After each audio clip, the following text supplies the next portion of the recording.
ai chân đi mà saoสุดท้ายออกนี่จะอยู่ซื้อ We are live เย้เย้เย้ โอเคไงนั่งขยมเมียนอารมณ์รำเพิบจะคลั่งหายก็ตะบงคือส้มใหญ่ทาส้มสวากกุ้มตะดอบอมโปรวุฒิวงศ์ได้บานโจรวมในขนมอาชีพกรรมดิจิทัลเวิลด์ไว้หรือบอกขยมบ้องเย่เย่เย่หายไงนี่ก็มีอารมณ์สบายดีของได้บานช่วยได้กู้อาชีพกรรมหมวกปีประเทศแคนาดาหนึ่งนิวซีแลนด์ส้มสวากกุ้มตะดอและมีอยู่โอนบองสไรซูดาลินบองสไรจันดาเนียงหนึ่งบองสไรจันนีหายตะบงขยมส้มนายนอมพลวนขยมสันสำหรับดาบางโอนได้ตอนสกอตขยมชัวเทรีมาปีประเทศขมายหายสับไงขยมคือเจียจะห่างเจาะหายก่อจีมาจากจีบการดิจิทัลที่ของได้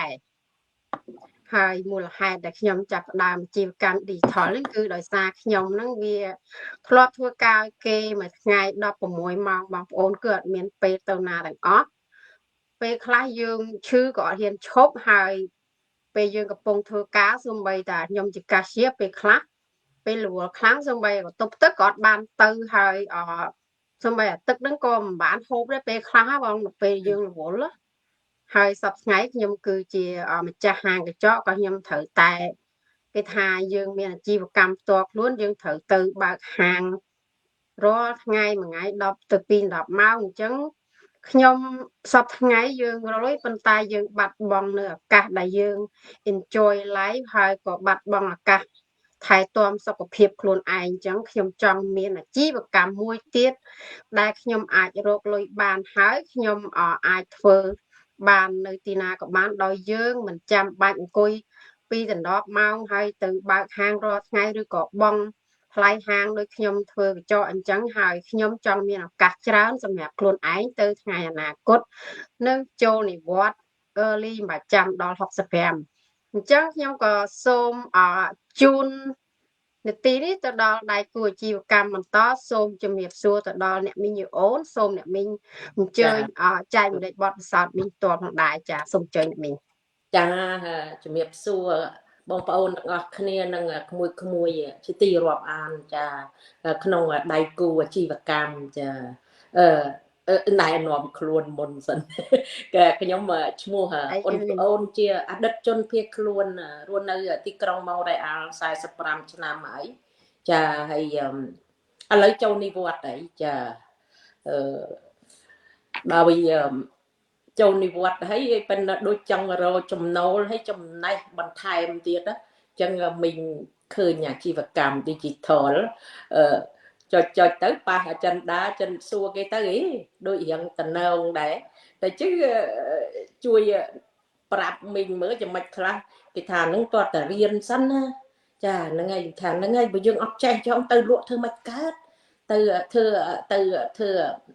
chi vật cam nâng mạch cát hay đòn chương tới cái chân đá thằng miên kêu kê bằng vật chia pe xa mai tiết ô đó rồi cha hay chân nhom cổ ông châu này vượt có đây nhom chồng riêng trai hả phải chạy phải chia thay kia nó online đó đi nhom biết sai nó mới cha ấy đó chơi tới mình cô chập đào mới mua như biết học màu cha hayสบายจัดแมนเต้นโดยซาบ้านเจ้อาจำเนียนไปใจไปเชียพ้องให้mình cất thà bàn chùm nâu tiết hay bàn chùm niên tiết mìnhสบายจัดแมนเต้นmình thắngอัปการอายุไอ้จัดสับก็ได้8ก็ได้ก็เธอบานได้เอาแต่ยิงดักจัดทายิงเธอจะหาชีวกรรมใส่ก็ได้มันแมนสูเลยจะmìnhปีดาวทรวปเนี่ยจุ่มนวลได้จะทรวปเมียนหางให้ทรวปเธอกามาตัดตัวมาตัดอดได้ขาดมาไงยี่บงโผล่ปลำลังจากบางเลยยี่บัดปลำลังจากบางเนี่ยไอ้ตีจึงชัวร์กันไหลให้ยังตรึกแต่ในวันตกมาจราเตียจะคือยังจำนายออกจรานะจะให้ขนมชีวกรรมนี้ขยมเคยเนี่ยจำนายแต่ให้เอาพอจราได้ยังในตีน้าก็เวียใจไปเชียร์เกนั่งเกออโตมาติดเอายังเตียแต่อย่ายังเกเนี่ยก็ได้ในวังกัดเสียวังกัดเซตเสียเซตเตียให้ดอนจัง នឹងឯ24លើ24ហើយ7ថ្ងៃទល់7ថ្ងៃអញ្ចឹងmìnhឃើញថាអីក្បួនdigital ថ្មីនេះល្អមែនតើអញ្ចឹងដាក់ចិត្តត្មងចាហើយបើបងប្អូនចង់សាកលបងអីអាចតាក់ទងមកមីងបានមីងនៅទីក្រុងម៉ុងរ៉េអាលនឹងចង់ចែកបទពិសោធន៍ដល់បងប្អូនហើយអាជីវកម្មនេះមិនមែនថាភូតកុហកអីទេណាត្រឹមត្រូវតាមច្បាប់ទៀតណាបងប្អូនអញ្ចឹងមីងហិតចូលចិត្តខ្លាំងមែនតើចាស្របច្បាប់នឹងគឺយើងធ្វើទៅអត់មានភ័យខ្លាចទេយើងធ្វើទៅតាមតាមបច្ចេកវិទ្យាដែលគេបង្ហាត់បង្រៀនយើងណាចាហើយសប្បាយចិត្តខ្លាំងមែនតើដល់ចេះបច្ចេកវិទ្យាថ្មីនឹងត្មងចាចង់ដឹងហើយបច្ចេកវិទ្យានឹងគ្រាន់តែឆ្កឹះមិនតិចជុំវិញពិភពលោកហើយអញ្ចឹងថាអូអានេះតាdigital គេហ្នឹងសប្បាយចិត្តអញ្ចឹងបងប្អូននៃប្រិយមិត្តទាំងអស់គ្នាដែលចង់មានបំណងអីចង់សាកល្បងអីអាចតាក់ទងមកខ្ញុំទាំងអស់គ្នាក្នុងអាជីវកម្ម digital ចាហើយបន្ទាប់ទៅនេះសូមបញ្ជូនទៅខាងក្មួយសូដាលីនម្ដងចាមានយោបល់ដែរសូមជើញបងចាជម្រាបសួរមីងចាអរគុណអូនធីរីដែលបាន invite បងចូល go live ហើយបងសប្បាយចិត្តណាស់ដែលបងបានចូលរួមមក go live ជាមួយមីងជាមួយបងប្អូនចាខ្ញុំស៊ូដាលីនរស់នៅ Edmonton Alberta ហើយខ្ញុំសប្តាហ៍ថ្ងៃខ្ញុំធ្វើការងារ part time job ហើយក៏ជាម្ចាស់ digital business online នេះផងដែរចាហើយមូលហេតុដែលខ្ញុំចាប់អារម្មណ៍ធ្វើអាជីវកម្ម digital មួយនេះគឺដោយសារអាជីវកម្មមួយនេះសំខាន់គឺបានរកប្រាក់ចំណូលសំខាន់បំផុតគឺប្រាក់ចំណូលចាធ្វើឲ្យខ្ញុំមានប្រាក់ចំណូលហើយក៏បានធ្វើឲ្យខ្ញុំបង្រៀន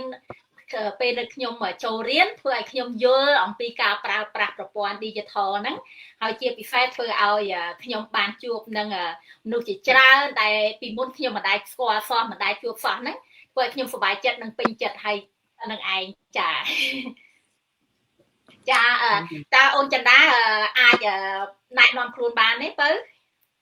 ចាអរគុណបងហើយខ្ញុំដូចគ្នាចាជំរាបសួរដល់បងចាហើយនឹងចាបងប្អូនទាំងអស់ដែលកំពុងមើលផ្ទាល់ក៏ដូចជាមើល replay ហើយថ្ងៃនេះគឺ excited មែនតើចាបាន welcome ដៃគូជីកម្មរបស់យើងមួយរូបទៀតហើយដែលមកពីសហរដ្ឋអាមេរិកបងវុធីវង្សចាគាត់ក៏មិនឃើញយើងដែរ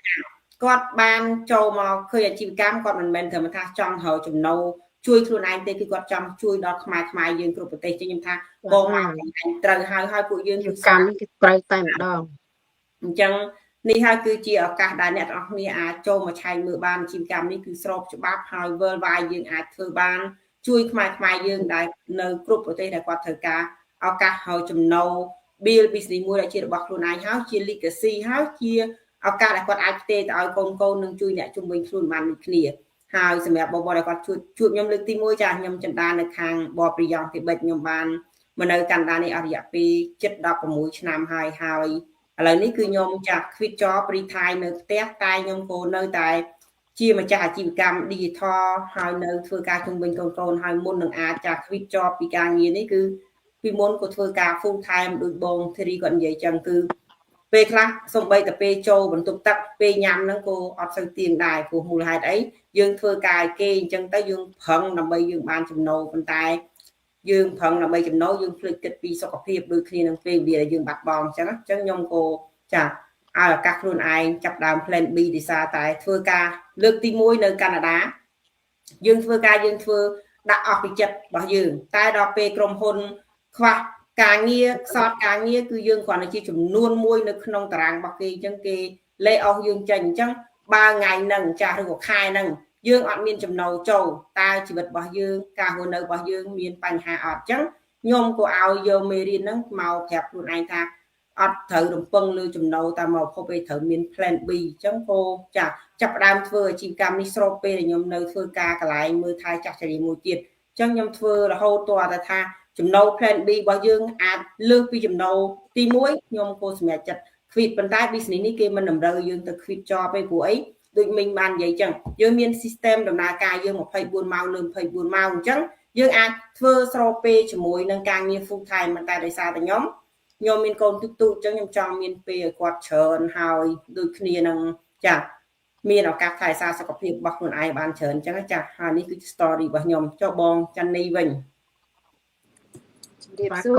បងប្អូនគ្នានៅការបាននេះហើយនៅការមើល replay របស់យើងផ្ទាល់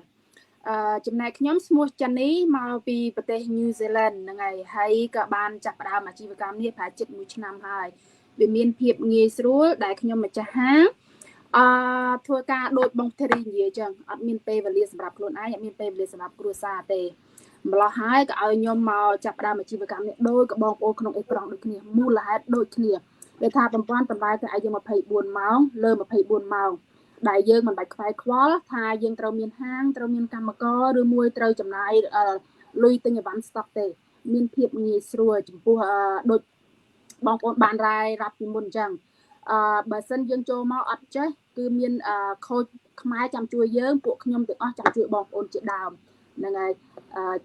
ពីខ្ញុំឥឡូវមានភ្ញៀវនៅក្នុងហាងឥឡូវទៅសិនចាបងអរគុណហើយគឺជាភាពងាយស្រួលនៃការធ្វើអាជីវកម្ម digital យើងអាចធ្វើបានគ្រប់ទីកន្លែងជាក់ស្ដែងនេះបងចាន់នីចឹងចាលក់បដាឲ្យមានហាង2ដែលនៅក្នុងដៃរបស់គាត់ហើយគាត់នៅមកបង្កើតអាជីវកម្ម digital ទៀតដោយសារតែភាពងាយស្រួលដែលគាត់អាចធ្វើបានចំណាយពេលដែលគាត់ធានាតិចតួចហ្នឹងយកមកបង្កើតជា legacy មួយទៀតដែលជា plan B គាត់អាច retire មុនអាយុ65ហើយដូចគ្នានឹង build legacy ឲ្យកូនរបស់គាត់ឥឡូវផ្ដល់ឲ្យទៅហោះវិញចាអញ្ចឹងហើយពួកខ្ញុំទាំងអស់គ្នាគឺចូលមកនេះគឺសតែម្ចាស់អាជីវកម្មហ្នឹងគឺចង់ចែកបទពិសោធន៍និងចែករំលែកជាឱកាសទៅដល់បងប្អូនយើងដែលចង់រកចំណូលបន្ថែមដែលមិនប៉ះពាល់ជាមួយការងារដែលយើងចង់បានពេលវេលាហើយ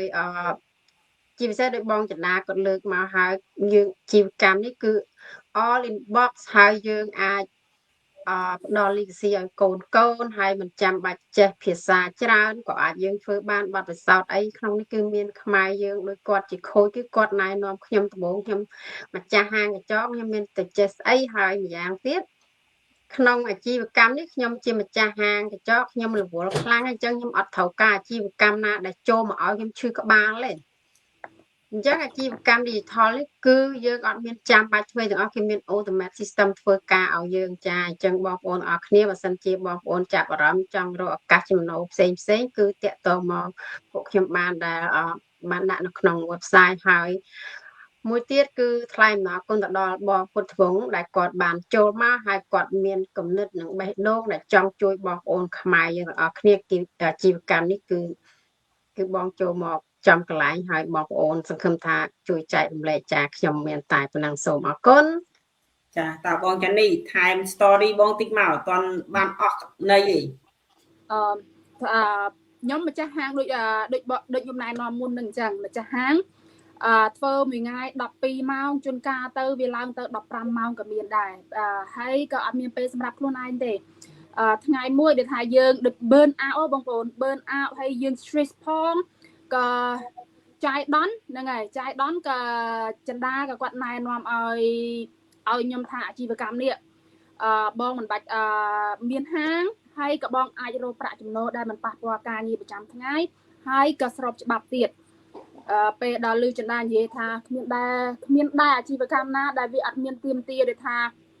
ហាងហើយអត់មានទាមទារជួលកម្មករទេអត់ជឿទេបងប្អូនអត់ជឿសោះហ្មងក៏ចាប់អារម្មណ៍ថាសម្រាប់គាត់ retire មុនអាយុក៏ចាប់អារម្មណ៍កន្លែងហ្នឹងក៏ឲ្យខ្លួនឯងទៅស្វែងយល់ថាអាជីវកម្មដូចគាត់និយាយអត់ខ្ញុំក៏ចូលទៅមើលឯកសារហើយក៏ផ្ញើឯកសាររបស់ខាងក្រុមហ៊ុនហ្នឹងឲ្យ accountant របស់ខ្ញុំមើលព្រោះខ្ញុំហាងនៅនេះខ្ញុំមាន accountant ផ្ទាល់ខ្លួនផ្ញើឯកសារឲ្យ accountant គាត់ឆែកមើលអញ្ចឹងណាតែពេល accountant គាត់ឆែកមើលគាត់ថាអាជីវកម្មនេះស្របច្បាប់ហើយក៏មាន register ក្នុង New Zealand ហើយក៏ក្នុងសកលលោកដែរប្រទេសណាក៏មានដែរបងប្អូនអាជីវកម្មនេះដូចថាវាឲ្យអត្ថប្រយោជន៍យើងទៅថ្ងៃអនាគតច្រើនតែពេលអញ្ចឹងហើយក៏ខ្ញុំក៏ស្ម័គ្រចិត្តថាសាកមើលទៅព្រោះវាមានអស់អីទេយើងអត់មានជួលតូបអត់មានជួលកម្មករហើយវាមានភាពងាយស្រួលទៅថ្ងៃអនាគត តែពេលចឹងហើយក៏ចាប់ផ្ដើមអាជីវកម្មនេះចិត្ត1ឆ្នាំហើយបានប្រាក់ចំណូលពិតហើយក៏អាចមានពេលវេលាជុំកូនដែរឥឡូវនេះបាន holiday ហ្នឹងហើយដែលប្រាក់ដែលយើងរកបានពីក្នុងអនឡាញនេះដែលយើងមិននឹកស្មានទេមិននឹកមិនស្មានហ្មងបើសិនបងប្អូនចាប់អារម្មណ៍កុំភ្លេចតំណែងតំណងមកពួកយើងទាំងអស់ពួកយើងហ៊ានអះអាងថាអាជីវកម្មនេះពួកយើងអត់មានយកមុខពួកយើងមកឲ្យថាឲ្យបងប្អូនមកជេរឬមួយថាអត់បដាបោកប្រាស់បងប្អូនទេគេមាន system ឲ្យបងប្អូនទៅមើលហើយឲ្យថាបើសិនបងប្អូនចាប់អារម្មណ៍បងប្អូនក៏ take action បងប្អូនអត់ចាប់អារម្មណ៍គឺពួកយើងអត់បានប្អូនទាញបងប្អូនមកចូលអាជីវកម្មនេះដោយអាជីវកម្មដែលផ្សេងដែលបងប្អូនកំពុងនិយាយថាអាជីវកម្មនេះបោកឬមួយអាជីវកម្មនេះដូចថាអ្វីជាដើមដូចបងប្អូនគិតចឹងទៅហ៊ានអះអាងថាខ្ញុំនៅ New Zealand ម្ចាស់ហាងរស់នៅ32ឆ្នាំអត់យកកិត្តិយសទៅចោលទេហើយក៏អត់ចង់ឲ្យបងប្អូនជន់ឈ្លីដែរខ្ញុំនៅនេះខ្ញុំមានកិត្តិយសរបស់ខ្ញុំរៀងខ្លួនដោយបងប្អូនទៅបានក្នុងអេក្រង់ចឹងគាត់មានហាងគាត់មានកិត្តិយសរបស់គាត់មិនត្រូវការបងប្អូនមកថាអាជីវកម្មនេះបោកទេបងប្អូនបើសិនបងប្អូនចាប់អារម្មណ៍កុំភ្លេច message មកពួកយើងឬមួយ inbox មកពួកយើងរីកជួយបងប្អូនទៅបង្កើតអាជីវកម្មនេះហើយក៏អាចជួបពួកយើងទាំងអស់ក្នុងអេក្រង់នេះដែរប៉ុណ្ណឹងពីខ្ញុំសូមអរគុណបងដែលបានចែកម្លែកឃើញមុនទៅជាកប៉ាល់គ្រួសារដោយសារអាជីវកម្មនេះទៅទៀតហើយហ្នឹងឥឡូវទៀតហើយឃើញបងប្អូននេះគឺជាភ័ស្តុតាងដែលម្ចាស់អាជីវកម្ម digital បង្ហាញពិតចាអញ្ចឹងបងមានអីបន្ថែមទៀតទេបងឡាលីនចាចំពោះខ្ញុំដែលការដែលខ្ញុំចាប់អារម្មណ៍ចាប់ផ្ដើមធ្វើអាជីវកម្ម digital មួយនេះមុនដំបូងខ្ញុំសង្ស័យដូចគ្នាដោយបងចាន់នី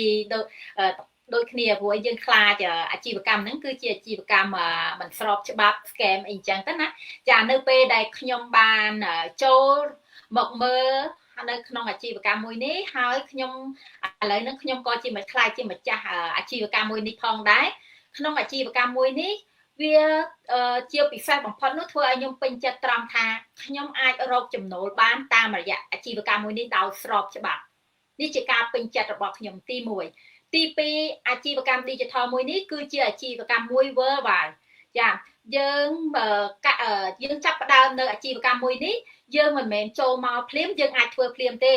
ចាយើងត្រូវការរៀនហើយអាជីវកម្មមួយនេះផងដែរគឺគេមាន training សាយចាធ្វើឲ្យយើងនឹងអាចរៀនពីវាបានចាយើងមានទាំងចំណេះព្រមទាំងមានទាំងចំណូលនេះហើយជាអាជីវកម្មដែលខ្ញុំពេញចិត្តជាទីបំផុតហើយនៅពេលដែលខ្ញុំធ្វើវាទី1វាអត់ផ្ដល់នៅភាព stress ចាក់ stress ចង់និយាយថា stress អត់មានភាពតានតឹងធ្វើឲ្យយើងលំបាកទេគឺខ្ញុំធ្វើនៅពេលណាដែលខ្ញុំទំនេរចានៅខ្ញុំពេលទំនេរខ្ញុំអាចចាប់ផ្ដើមធ្វើវាត្រឹមតែខ្ញុំអាចពីព្រោះអាជីវកម្មមួយនេះវាមាន automate system រត់ធ្វើឲ្យយើងធ្វើការឲ្យយើង24ម៉ោងពេលខ្លះខ្ញុំទទួលបាននៅ customer ថ្មីនៅពេលដែលខ្ញុំទទួលបាន customer នៅពេលដែលខ្ញុំពេលយប់អត្រាតចាម៉ោង12យប់ខ្ញុំកំពុងតែគេងលក់អញ្ចឹងប្រព័ន្ធ system automate នេះគាត់ធ្វើការឲ្យខ្ញុំ24ម៉ោងលើ24ម៉ោងមិនលំបាកក្នុងការតំណាក់តំណងគឺយើង system ហ្នឹងគេធ្វើគេរ៉ាន់ឲ្យយើងហ្មងចាទី1ទី2ទី3យើងនៅពេលដែលយើងចូលមក training សាយយើងអត់មានធ្វើតែខ្លួនឯងទេគឺ digital មួយនេះមាន mentor និង coach តាម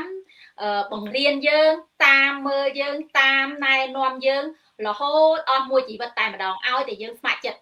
ចង់ធ្វើវាចាហើយអ្វីដែលសំខាន់គឺយើងបានទទួលនៅចំណេះដឹងពីប្រព័ន្ធ digital យើងដឹងពីរបៀបនៃការដំណើរការប្រព័ន្ធ digital ហ្នឹងហើយយើងក៏យើងដឹងអំពីនៃការគេហៅថាការពារប្រព័ន្ធហ្នឹងដូចថាមិនឲ្យមានអ្នកដទៃយើងដឹងពីរបៀបនៃការប្រើប្រាស់ចាហើយអ្វីដែលសំខាន់បំផុតនៅពេលដែលយើងដឹងហើយយើងរៀនចេះហើយយើងអាចធ្វើវាដោយស្រួលបំផុតចំណាយត្រឹមតែកន្លះម៉ោងឬក៏45នាទីឬជាការស្រេចចាហើយប្រព័ន្ធហ្នឹងខ្ញុំពេញចិត្តត្រង់ថា ខ្ញុំមានពេលវេលាច្រើនជាមួយនឹងគ្រួសារហើយខ្ញុំអាចធ្វើបានគ្រប់ពេលគ្រប់កន្លែងដែលខ្ញុំអាចធ្វើទៅបានចាអរគុណច្រើនមានតែប៉ុណ្្នឹងឯង ហើយខ្ញុំសូមចង់ចៅនៅមានអ្នកមីងដែលគាត់ចូលនិវត្តន៍ឲ្យគាត់ជួយបន្ថែមជាចុងក្រោយទៀតសូមអរគុណ ចាអរគុណក្មួយធីរីនៃមីងចង់បន្ថែមគឺអាជីវកម្ម digital ហ្នឹងគឺអាចជួយមនុស្សបានច្រើនណាចាហើយជាពិសេសក្មួយដែលមានកូនតូចនៅផ្ទះចាគាត់អត់បាច់គាត់ពិបាករត់យកទៅដាក់កាតរីផងគាត់រត់ទៅធ្វើការផងឡើងរត់ឡើងអូតូប៊ីសសម្មតាន់គេណាចាអញ្ចឹងអាចជាបើកូនចៅនៅទូហ្នឹងយើងអាចប្រកបអាជីវកម្មនេះស្របច្បាប់ហើយយើងងាយស្រួលអត់សូវមានគ្រោះថ្នាក់ចាពួកខ្ញុំធ្លាប់បត់ពិសោធន៍ទៅខ្ញុំកូនទូខ្ញុំអោបការកូនទូពីដើមខ្ញុំត្រូវអោបគាត់យកទៅដាក់កាតារីសិនបានខ្ញុំចេញទៅធ្វើការចាចេញទៅរៀនចេញទៅអញ្ចឹងទៅចាហើយឥឡូវអាជីវកម្មហ្នឹងគឺងាយស្រួលមែនទែនចំពោះបងប្អូននៅផ្ទះជាពិសេសមើលថែមនុស្សចាស់ចាអ្នកខ្លះគាត់អត់អាចចេញទៅធ្វើការក្រៅបានទេហើយកុំភ័យថាខ្លាចអត់ចេះអង់គ្លេសអត់ចេះបារាំងអីចានិយាយខ្មែរយើងមានកូចខ្មែរតែមានគ្រូហាត់បង្វឹកជាភាសាខ្មែរទៀតចឹងបងប្អូនកូនក្មួយចាប់អារម្មណ៍កុំអាយអង្គយូរមិនបាច់រត់ឡើងតាមអូតូប៊ីសអីទេចាមេត្រូអីទេចាហ្នឹងយើងធ្វើនៅផ្ទះយើងអាចមើលកូនយើងអាចមើលអ្នកជំងឺយើងអាចមើលម៉ែឪយើងបានច្រើនចាហ្នឹងហើយនឹងគ្រាន់តែឃើញល្អប៉ុណ្ណឹងទៀតហើយជាពិសេសគឺស្របច្បាប់ត្មងបងប្អូនចាស្របច្បាប់នឹងខ្ញុំពេញចិត្តមែនតែនចាហើយងាយស្រួលចន្លោះទៅពេលណាយើងមានយើងអាចធ្វើបានមិនមែនថាម៉ោង2ដឹងតែម៉ោង2ខ្ញុំដល់ម៉ោងខ្ញុំធ្វើការខ្ញុំចាប់ផ្ដើមមិនអត់ទេចាវាងាយស្រួលអញ្ចឹងបងប្អូនដែល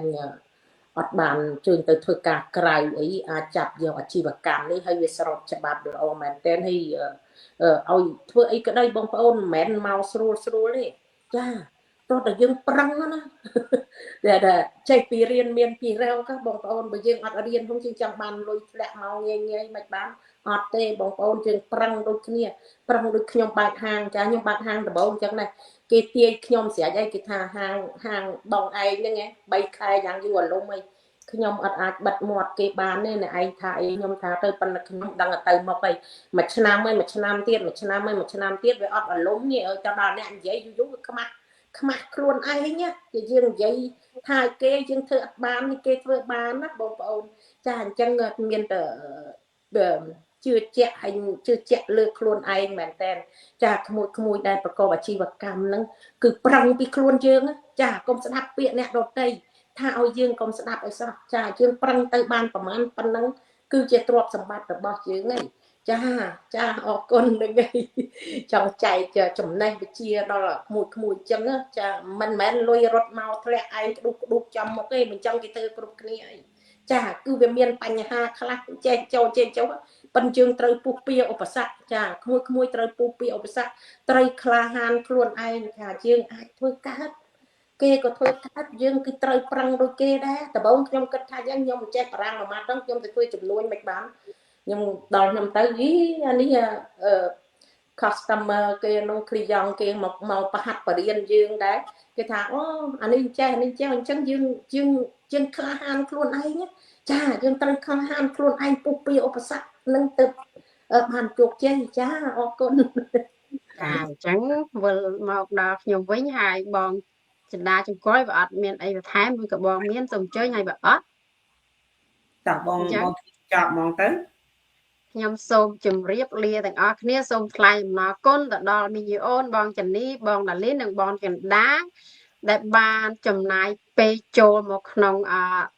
live go live ជាមួយខ្ញុំហើយចែកម្លែកបទពិសោធន៍ទៅដល់បងប្អូនទាំងអស់គ្នាដែលចង់រកឱកាសរកចំណូលហើយខាងនេះគឺយើងបានស្វាគមន៍បងប្រុសម្នាក់ទៀតដែលខ្ញុំបានលើកឡើងបងពុទ្ធវង្សដែលគាត់ជាម្ចាស់ social media មួយដ៏ធំសង្ឃឹមថាបងនឹងបានចូលមកឆែកមើលអាជីវកម្មនេះហើយនឹងចាប់ផ្ដើមនឹងចែកម្លែកបទពិសោធន៍ទៅដល់បងប្អូនខ្មែរទាំងអស់គ្នាលើស្កលលោកជម្រាបលាទាំងអស់គ្នា បាយ ចាជំរាបលាមីង ចា បាយ ចាអរគុណ